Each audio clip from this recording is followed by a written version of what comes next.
दोस्तों, एक ऐसी जंग जिसमें केवल 120 जवानों ने अपने दुश्मनों को हार के मजे चखाए थे। वो दुश्मन जो अपने साथ लगभग 3000 सैनिकों के लिए आ रहा था, कैसे हार गया अपने दुश्मन से। किस तरह 120 सैनिकों ने डटकर सामना किया दुश्मनों का, और कौन था वो जाबाज मेजर जिसने अपने सिपाहियों में हौसला भर दिया। आइए जानते हैं बैटल ऑफ लोंगीवाला। दोस्तों, आज की कहानी हमारे भारत के वीरों की है, जिन्होंने अपनी वीरता की ऐसी मिसाल कायम की है जिसे हमारा इतिहास प्राउडली हमेशा याद करता रहेगा। वैसे भाइयों, हमारे भारत के वीर जवानों की कहानी की कोई कमी नहीं है। जैसे देश के वीरों ने जान पर खेलकर अपने देश की रक्षा की है, उनकी वीरता के सामने तो न जाने कितनी बार दुश्मनों को मुंह की खानी पड़ी है। अब यार, दुश्मन की बात हो रही है तो हम भारतीय अच्छे से जानते हैं कि पाकिस्तान एक ऐसा देश है जो भारत का इकलौता सबसे बड़ा दुश्मन होने का खिताब अपने पास रखता है। लेकिन इसकी जो सोच है कि ये सबसे ज्यादा होशियार और ताकतवर है, तो बस इसकी इसी सोच की वजह से ये हर बार मुंह की खाता है। वेल, यहाँ हम बैटल ऑफ लोंगेवाला की कहानी के बारे में बात कर रहे हैं, तो ये हमारे देश के वीरों की वीरता को दर्शाता है, जिसमें भारत के जवानों ने वो कमाल करके दिखाया है कि यार आज भी उन्हें दिल से सैल्यूट है। तो चलिए, सबसे पहले दोस्तों हम इतिहास के पन्नों पर गौर करते हैं कि आखिर क्या वजह थी 1971 के इस बैटल ऑफ लोंगेवाला की।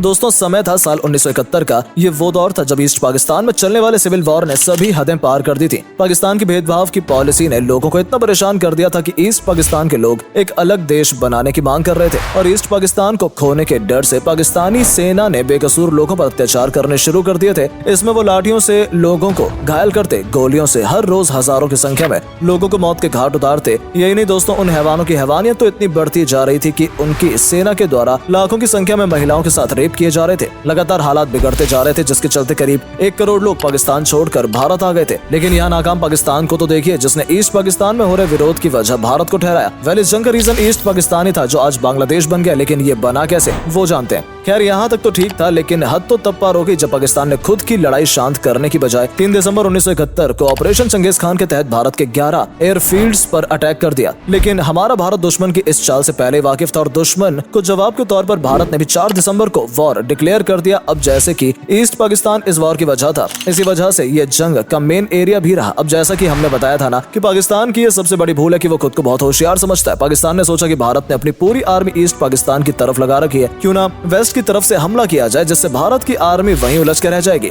और पाकिस्तान ये वॉर जीत जाएगी। अब यहाँ से शुरू होती है लोंगेवाला की कहानी। असल में राजस्थान में भारत और पाकिस्तान के बॉर्डर पर एक स्मॉल बॉर्डर टाउन है लोंगेवाला। यहाँ दूर दूर तक रेत की गर्म हवाएं ही महसूस होती हैं। अब ये जो लोंगेवाला चेक पोस्ट है वो BSF के अंडर भी रहता है, लेकिन जरूरत के समय यहाँ आर्मी को तैनात कर दिया जाता है। ऐसा ही कुछ उस समय हुआ जब पाकिस्तान से वॉर की घंटी बजी। तब यहाँ BSF के भैरव सिंह राठौर के कमांड में 627 BSF के जवानों के साथ लोंगेवाला पोस्ट पर Punjab regiment 23rd battalion alpha के जवान तैनात कर दिए गए थे। 120 की इस बटालियन को मेजर कुलदीप सिंह चांदपुरी लीड कर रहे थे। अब ये जो लोंगेवाला पोस्ट बॉर्डर है वो बहुत इंपॉर्टेंट था, क्योंकि रामगढ़ और सादेवाला जाने वाली सड़कों के मेन जंक्शन पर लोंगेवाला चेक पोस्ट थी, जिसमें पाकिस्तान को जैसलमेर तक पहुंचने में कोई नहीं रोक सकता था। लेकिन फिर भी यहाँ हमला होने के चांसेस बहुत कम थे। अब ये बात है 4 दिसंबर की रात की, जब अचानक 2nd लेफ्टिनेंट धर्मवीर सिंह को कुछ अजीब सी आवाज सुनाई दी, और धर्मवीर सिंह ने समझने में देरी नहीं लगाई और फौरन ही दुश्मनों के आगे बढ़ने की खबर मेजर कुलदीप सिंह को बताई, जिसके बाद उन्होंने खबर आर्मी हेडक्वार्टर तक पहुंचाई। अब यहाँ परेशानी की बात यह थी कि बटालियन के पास कुछ लिमिटेड हथियार ही थे, वहीं दूसरी तरफ लगभग 3000 की मिलिट्री के साथ पाकिस्तान की आर्मी वेस्टर्न सेक्टरन को बर्बाद करने के लिए बढ़ रही थी। साथ ही उनके पास कई हथियार भी थे जिनसे वो आसानी से इस जंग में जीत हासिल कर सकते थे। वहीं भारत की बात करें तो सडनली लोंगेवाला तक फोर्स भेजना आर्मी के लिए पॉसिबल नहीं था, क्योंकि कोहरे की रात की वजह से फाइटर जेट भी उड़ान नहीं भर सकते थे। अब यहाँ मेजर कुलदीप के सामने बहुत बड़ी चुनौती थी कि वो किसी भी तरह लोंगेवाला को हाथ से जाने ना दे।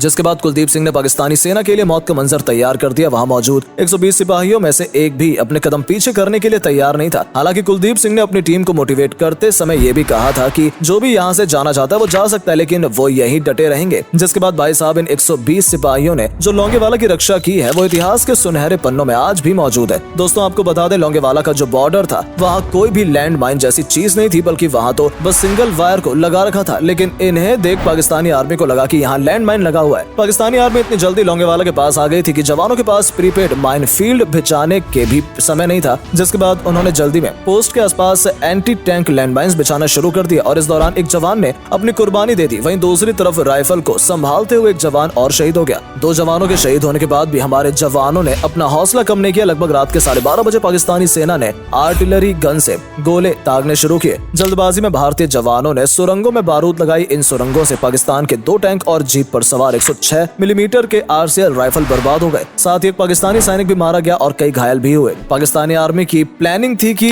इन्फेंट्री ब्रिगेड को लोंगेवाला पर कब्जा करना था और इस काम में उन्हें परेशानी होती तो उन्हें बाकी की इन्फेंट्री ब्रिगेड के आने का वेट करना था। यहाँ 38 बलोच और 22 कैवेलरी को लोंगेवाला से सीधे निकालते हुए रामगढ़ में जाना था, लेकिन 38 कैवेलरी के ज्यादातर टैंक खराब हो गए और रेत में फंस गए। यहाँ उनकी प्लानिंग पूरी तरह से फेल हो गई, क्योंकि वो नहीं जानते थे कि शर्मन NT-59 चाइनीज टैंक नरम रेत में बहुत धीरे चलेंगे। इसके बाद इन्फेंट्री डिवीजन के कमांडिंग ऑफिसर ने लोंगेवाला को आगे बढ़कर कब्जा करने का आदेश दिया। इसी बीच रात के 2:30 बजे तक इंडियन आर्मी 106 mm की RCL गन के साथ लोंगेवाला पोस्ट पर पहुंच गई थी, लेकिन पाकिस्तानी सेना लोंगेवाला की तरफ बढ़ती जा रही थी। लेकिन भारतीय जवानों ने अपनी गोलीबारी तब तक रोक रखी जब तक पाकिस्तानी टैंक्स उनके सामने 30 से 15 मीटर की दूरी तक नहीं पहुंच गए। और जैसे पाकिस्तानी टैंक पोस्ट के करीब आ गए, वैसे चांदपुरी ने PIATS से टैंकों पर निशाना लगाना शुरू किया, जिसे कंधे पर रखकर चलाया जाता है। और इन्हीं की बदौलत चांदपुरी और उनके जवानों ने कई टैंक और जवानों को मारा। दोस्तों, वाकई में उस समय हमारे भारतीय सैनिकों ने क्या कमाल करके दिखाया, उसे सुनकर तो हर भारतीय को गर्व होता है। चांदपुरी के जवानों ने कम समय में ही बेहतर पोजीशन ले ली थी, जिसके चलते पाकिस्तानी सैनिक समझ नहीं पा रहे थे कि इतने खुले इलाकों में भी चारों तरफ से गोलियां कैसे बरस रही हैं। आपको बता दें, पाकिस्तानी टैंक्स के पीछे